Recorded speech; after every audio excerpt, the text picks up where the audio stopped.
चला जाएगा और जाएगा, मगर रशिया के साथ उसका तल्लुकात खराब नहीं होंगे।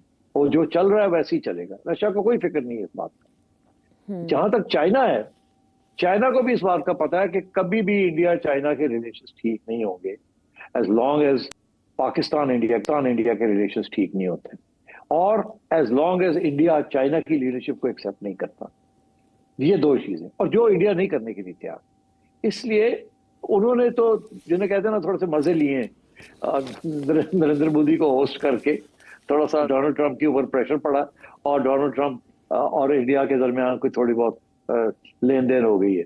But everybody is very realistic, उन्हें पता है इस बात का कि ये मसला है और ये इस तरीके से सॉल्व नहीं होगा।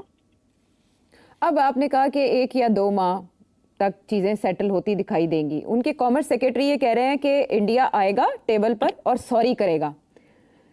क्या इंडिया इस हद तक जा सकता है कि वो माजरत खा? सॉरी नहीं, इंडिया आएगा, टेबल पे जाएगा, सॉरी नहीं करेगा। ये गलतफहमी है उनकी कि वो सॉरी करेगा। किस चीज का सॉरी करेगा? कि वो ब्रिक्स में रशियन ऑयल खरीद रहे हैं। सॉरी ना, वो रशियन ऑयल खरीदेगा, डोनाल्ड ट्रंप भी इस बात को मानेगा, और ये जो इंडिया के ऊपर एक्स्ट्रा टैरिफ्स लगे ये भी खत्म होंगे। मगर उससे पहले अमेरिका, रशिया, यूक्रेन के ऊपर कोई ना कोई सेटलमेंट होनी पड़ेगी। उस वक्त तक थोड़ा सा मसले रहेंगे इंडिया के लिए। डोनाल्ड ट्रंप पीछे नहीं हट सकता। वो उस वक्त पीछे हटेगा जब उसे स्पेस मिलेगी रशिया, यूरोप और यूक्रेन के अंदर। फिर वो कह सकता है कि मैंने कर लिया, मैंने जंग खत्म करा दी, मेरे प्रेशर टैक्टिक्स कामयाब हो गए, मैंने कामयाब हो गया, वाह वाह वाह वाह वाह वाह, अब इंडिया यार तू भी मुझे नॉमिनेट कर दे फॉर नोबेल प्राइज और वापस तुम्हारे tariffs. That is the game.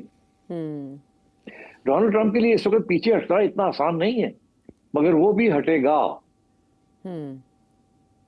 तो आज उन्होंने ये इशारा दे दिया इस तरह की गुफ्तगू करके कि दरवाजे खुले हैं, बंद नहीं हुए, डैमेज कंट्रोल शुरू हो चुका है। करेक्ट।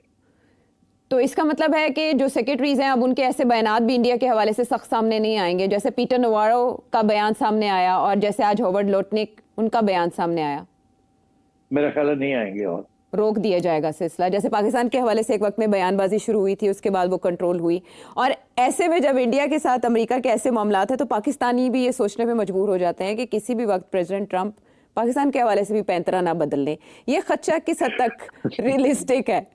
ये बिल्कुल रियलिस्टिक है। डोनाल्ड ट्रंप का कुछ नहीं कहा जा सकता। ये वही डोनाल्ड ट्रंप है जब ये नया प्रेसिडेंट बना था पहली दफा, तो इसने तो पाकिस्तान के बारे में जो बातें की थी वो तो आप रिपीट भी नहीं कर सकते। हमारे साथ ज्यादती की है, और ये देखें, कहते हैं कि अफगानिस्तान को हमने इंस्लेव किया हुआ था, बहुत बातें की थी उसने। तो और ऐसे ही ख्यालात का इजहार वो भारत के हवाले से कर रहे हैं और कह रहे हैं कि भारत टैरिफ किंग है और भारत ने हमेशा फ़ायदा उठाया है अमेरिकी मंडियों का। सिचुएशन बड़ी ड्रामेटिकली चेंज हुई कि रिपोर्ट किया एक अखबार ने 4 बार नरेंद्र मोदी ने फ़ोन नहीं उठाया प्रेसिडेंट ट्रंप का, लेकिन उसके बाद प्रेसिडेंट ट्रंप ने एक हल्का सा इशारा दिया, हल्का सा नरम गोशा दिखाया और उस पर ANI की खबर को रीट्वीट करते हुए